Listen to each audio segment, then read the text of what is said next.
Welcome back, my friends, to the D-Rate the Hate podcast. I am your host, Wilk Wilkinson, your blue-collar sage, calming outrage and helping to navigate a world divided by fog and those who would spread that fear, outrage, and grievance. Each week, I'm sharing stories from my path and using the power of conversation and collaboration with my many great guests. Together, we chart a course toward understanding, bridging divides, and fostering a community where wisdom prevails over discord. Friends, it really is about bettering the world one attitude at a time. We did not create the hate, but together we can derate the hate. The only good thing about a bad attitude is we have the ability as individuals to change it. For me, it starts with gratitude and personal accountability. I am so incredibly grateful that you have taken the time to join me for another powerful DTH episode. Please remember to subscribe and share the DTH podcast with your network of friends. If you would like to support the show, check out the Support Us page on the D-Rate the Hate website. With that, my friends, let's get to it. Now let me ask you, how do you measure happiness? Is it something you chase or something you cultivate? What if I told you there's an actual equation for happiness? A way to measure it, understand it, and most importantly, optimize it. That's exactly what today's guest, Leighton Campbell, has uncovered in his latest book, Your Happiness Equation. Leighton is a devoted husband, father of 4, successful entrepreneur, and passionate reader who has traveled the world in search of deeper meaning and fulfillment. Through his journey, he has identified 7 key variables that shape our happiness. But there's one element that doesn't just add to the equation, it amplifies it. Gratitude. In fact, gratitude isn't just another piece of the puzzle, it's the exponent. It strengthens every other factor in the equation, multiplying its impact on your well-being. Want more peace? Want more purpose? More fulfillment? Gratitude magnifies all of it. And today, Leighton is going to break down exactly how that works. We'll also explore the difference between fleeting joy and lasting happiness, the power of self-awareness, and why chasing the wrong things can actually lead to less happiness. And for those wondering where they stand, Leighton's got a happiness quiz that will help you assess your own equation. So friends, if you're ready to unlock a deeper, more meaningful happiness, let's dive into it with my new friend, Leighton Campbell. Here we go. Leighton Campbell, thank you for joining me on the D-Rate the Hate podcast. I'm so grateful to have you here today. Thanks, Wilk. I really appreciate you having me on. Yeah, I'm grateful for it. And gratitude's going to be part of our conversation, Leighton, because you will have a book coming out, or by the time this episode airs, your book will have come out called The Happiness or Your Happiness Equation. And people who have listened to the D-Rate the Hate podcast know that I am somebody who talks about attitude all the time, bettering the world one attitude at a time. Part of that is happiness. I talk about gratitude, and gratitude being the genesis of happiness.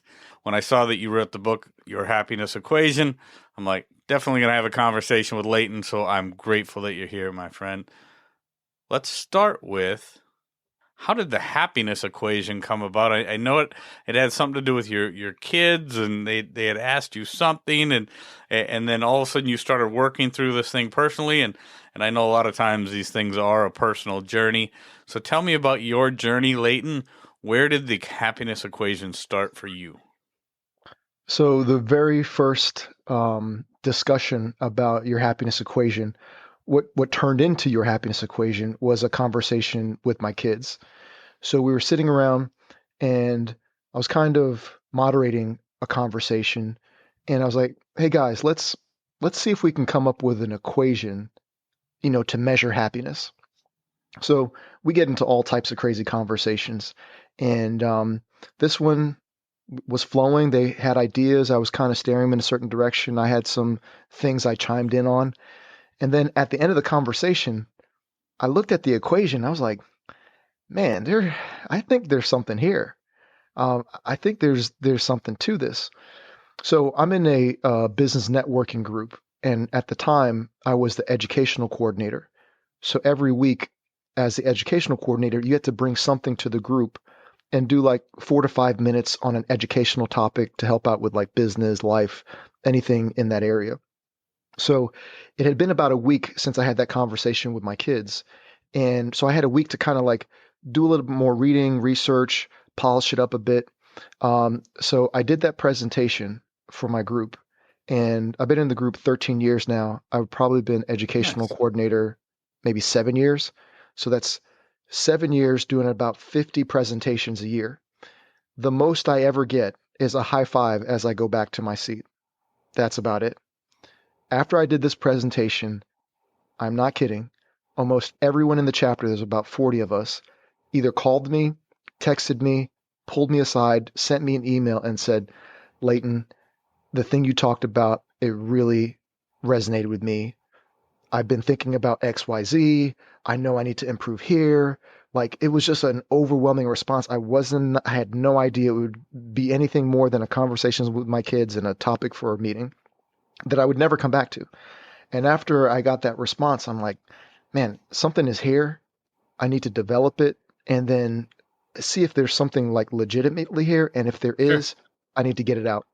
And that was 3.5 years ago. The book has been written. The formula, the equation as is right now is completely polished.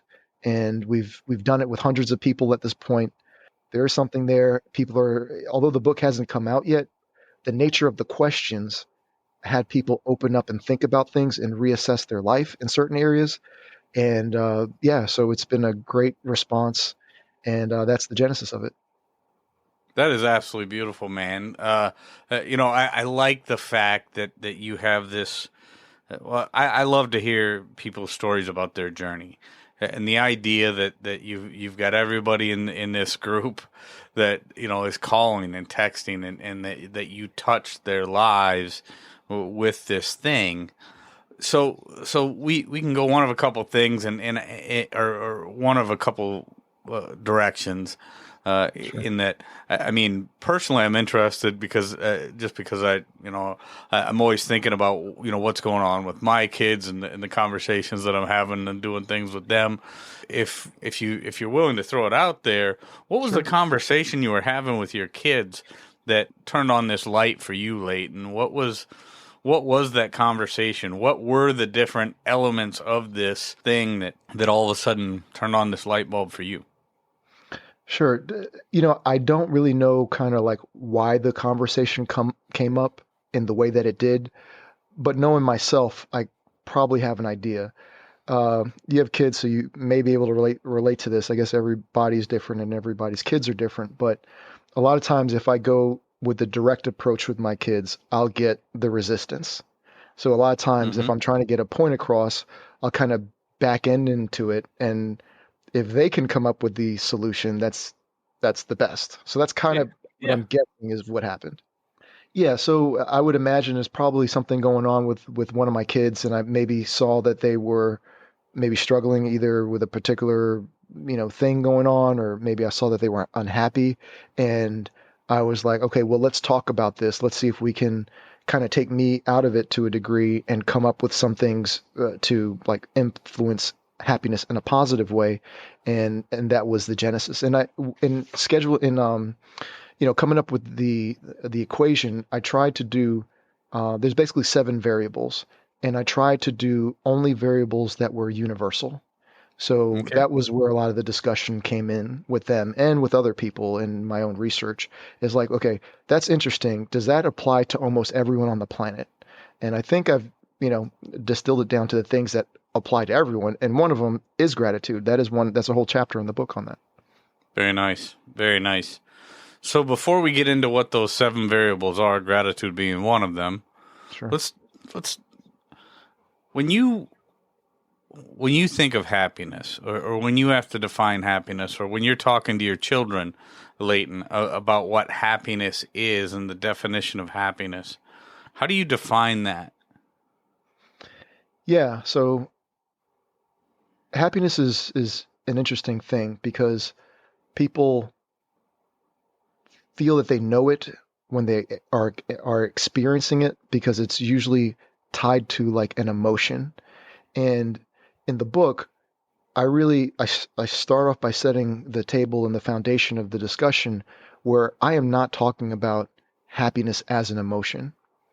What I'm talking about is a longer term, longer lasting happiness. And the way that I kind of define it is it's it's a sense of peace and satisfaction at the deepest level of yourself. Okay. So your world can be going crazy. There could be a lot of stuff that's going on, and maybe not all of it is good. But if you have a deep down peace and satisfaction about your life and the direction of your life, that is what I'm talking about.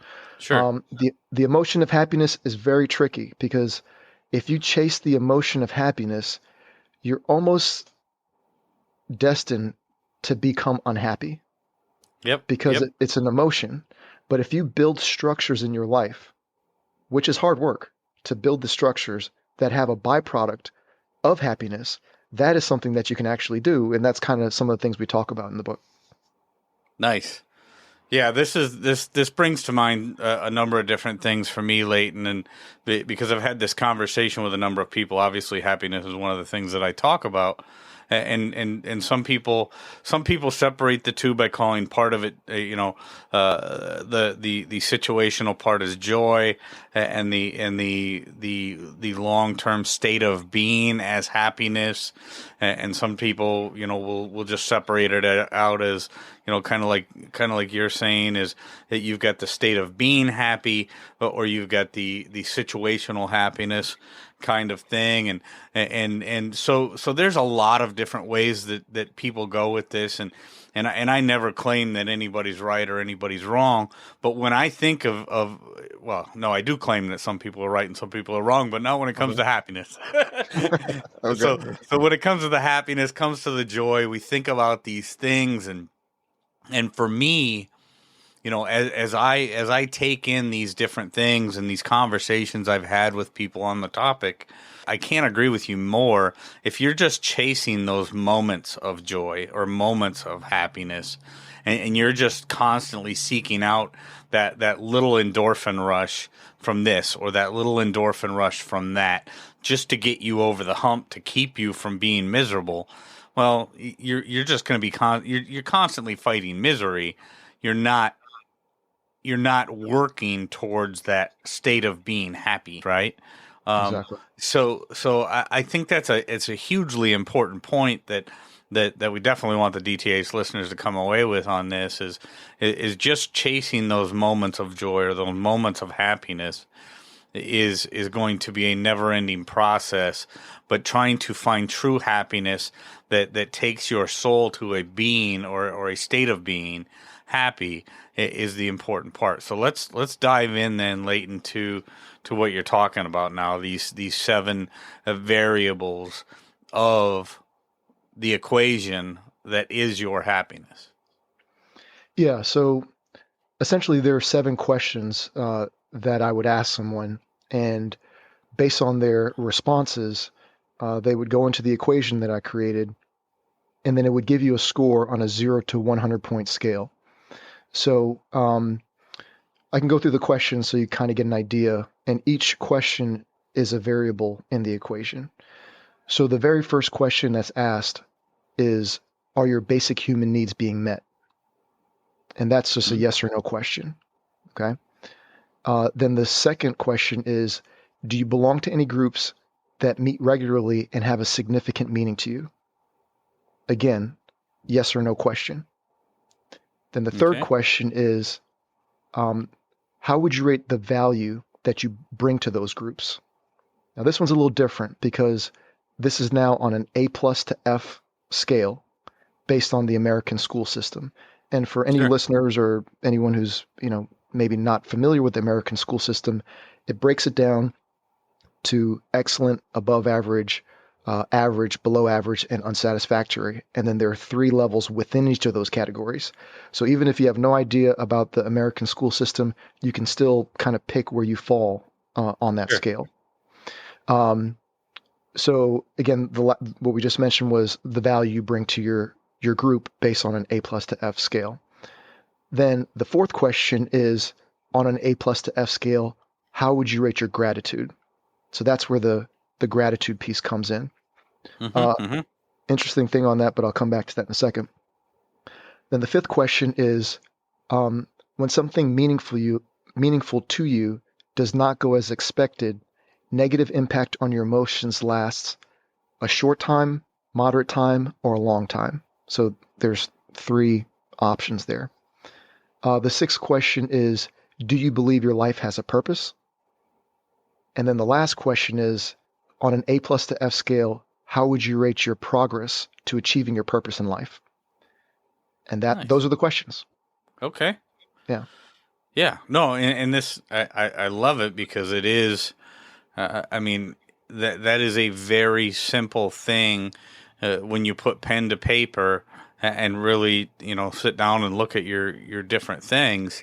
Another thing that just came to mind, when we talk about the difference between moments of happiness or situational happiness versus a state of being happy, it also brings to mind something I've talked about quite often, Leighton, and that's being depressed, situational depression versus being a state of being depressed. Yeah. And I think a lot of people get those things confused.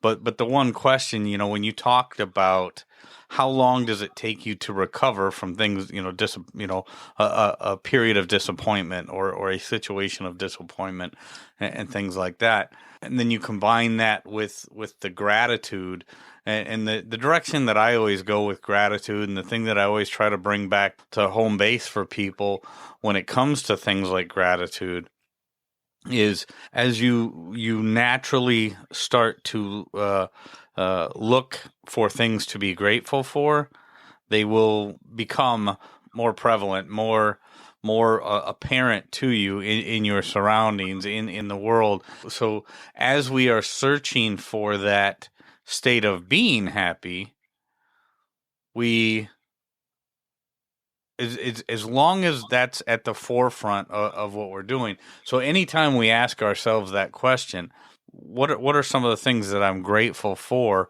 What is your level of gratitude? What are the things that you're grateful for? If we start to look for those things, we are going to become happier people and build that baseline of happiness for a state of being happy.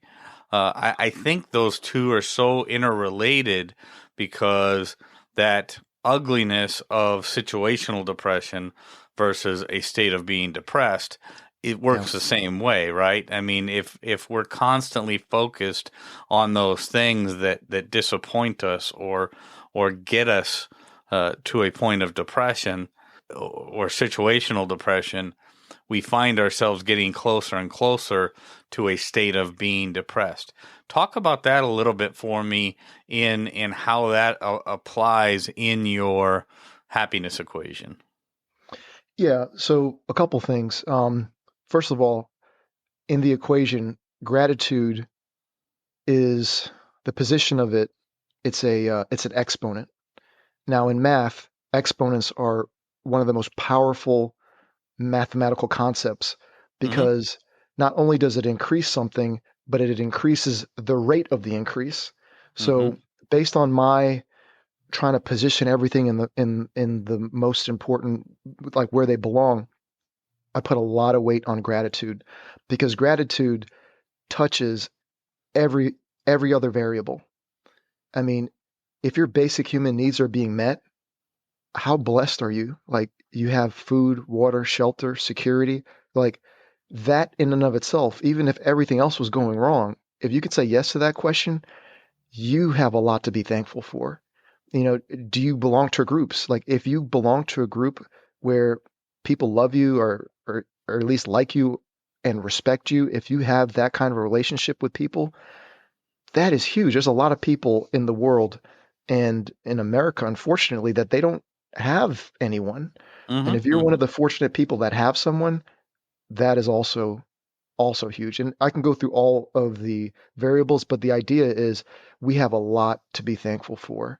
So, in terms of, you know, depression, depressive states, it's hard because I do know people who struggle with that, and I'm not an expert. I don't think this is something, you know, that is a fix-all, cure-all for everyone. And you read this book and you don't need to do anything else. Oh, of course Um, not. Of course not. Yeah. but I do feel that, you know, it's something that can benefit a lot of people. And if you're in a situation where you may be feeling down about something and if you can kind of change your perspective a little bit, there's so many little things to be thankful for. Just the fact that we're here. Like we had Hmm. Hmm. ancestors that survived. Yeah. Uh, Yeah. that in and of itself, we're here. We are also in a position to help people who are going to come after us, whether they're our direct descendants or people who can benefit from the work that we've done. I Oh, mean, sure. that's another thing to be thankful for. So it goes on. It's endless, you know. Oh, no, no doubt, no doubt. No, I think you make an incredible point there, Leighton, because I think if people thought critically about just the idea that we are here, after the Earth being here for millions of years, and depending on the way that you believe things, just the way that things have transpired over that millions of years for us to be here, and then just to break it down to the biology of us as that unique individual, that came from the way that we got here, Yeah, from our parents, sure. all Yeah, the things all the things that got us here were against all odds, right? for I sure. mean, it was almost insurmountable odds that we as individuals, each one of us as an individual, is here today to have these conversations, to look at each other, to have these beautiful and talk about these amazing things, but then surround that with the idea that, again, what is it in our lives that we have to be grateful for, right? You talked about, food for our table, and the shelter that we have, and the loving people around us. You also make an incredibly important point. What kind of groups are we in that promote a positive mindset within our lives? Are we focusing all of our time on the negative and the ugly things that are out there happening around us? Or are we getting into a group of our peers that are talking about things and doing things that encourage us, and try to promote a positive environment to keep us happier people? All of these things are so vitally important. But one thing that just totally stands out for me, that I've talked about it in different ways before, Leighton, but Yeah, the way that you said it just brought a phrase into my mind: the exponential power of gratitude. The exactly. exponential power of gratitude. And I want people to just really grab onto that, because you're right. When it comes to math, some people love math, some people hate math. Most people are probably right there in the middle. Most people try to figure out why we spent so much time doing certain things that we did in school, because we never use it again over the course of our life. But exponents is one of those things, and the exponential power of gratitude. It's a beautiful thing, because you're right. That is one of those things. And like I said, I've talked about it so many times in so many different ways. But as we do a little, it grows. And the more that it grows, the faster it grows. That exponential power of gratitude is an amazing thing, man. I love it.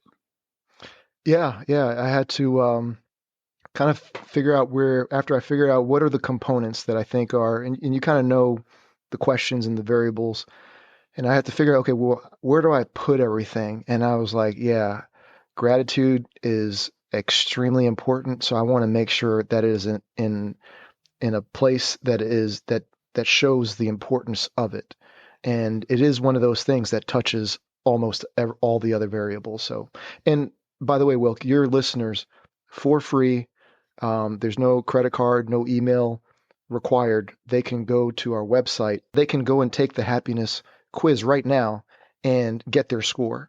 And you answer the 7 questions that I mentioned. You choose your things, and it'll give you your own score. They can do that now. Very nice. No, that's awesome. And yeah, why don't you go ahead and throw out the website, and then we'll do it. You know, we're getting kind of close to the end of our time, but we got a little ways to go. But let's go ahead and tell people what the website is now, and then we'll bring that back, and we'll re-mention that right before we wrap up, Leighton. Sure. So it's yourhappinesseq.com. yourhappinesseq.com. And they Yes, can sir. find the equation and find out what their happiness score is. And once they have their score, Leighton, what do they do with that? Is there? I'm thinking that is this kind of like a workbook that says, okay, if your score is this is the area where I would focus my attention, or what are the different things that if somebody pick up if one of the listeners decides to pick up this book, Your Happiness Equation, Sure. they let's say they do the equation, they take the quiz, they find out what their score is. What do they do with their score once they've got it? So ideally, someone gets their score, and that's a good kind of a starting point. So even if you don't buy the book and you just get your score, and one of the questions make you think, and you kind of realize, okay, in this particular area, I can do better.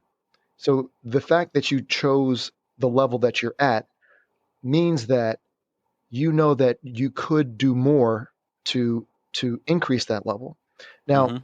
I am kind of cautious in the book and as I talk to people to not get too hung up on your score because it's just a number and it Okay. is somewhat Okay. subjective.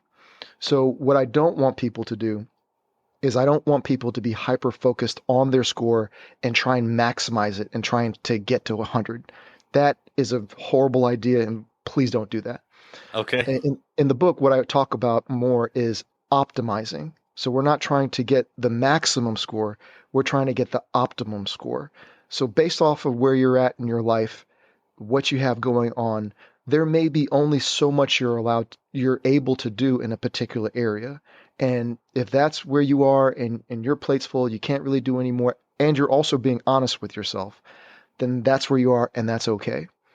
So where I think people have an opportunity to grow and improve is if they see that they have an area that they can improve on and they have the capacity to do something to better that, then they should for sure do that. Now, if they take the next step and like buy the book, I give examples of things I've done in my life, research I've read, people who've had harder lives than myself, struggle with harder things, and I've struggled a lot, and some of that stuff is in the book. People have been through a lot worse than I have, and the things that they've done to grow, to maintain, protect their happiness, to find happiness, kind of go through a lot of that. So what I would recommend is people definitely 100%. I think everybody should go and get their score. If you're so inclined, buy the book, hear my thoughts on it, and then what I would encourage people is to work on an area that you feel you should work on, and then in 3 6 month time or whatever time makes sense for you, take it again and see where you fall.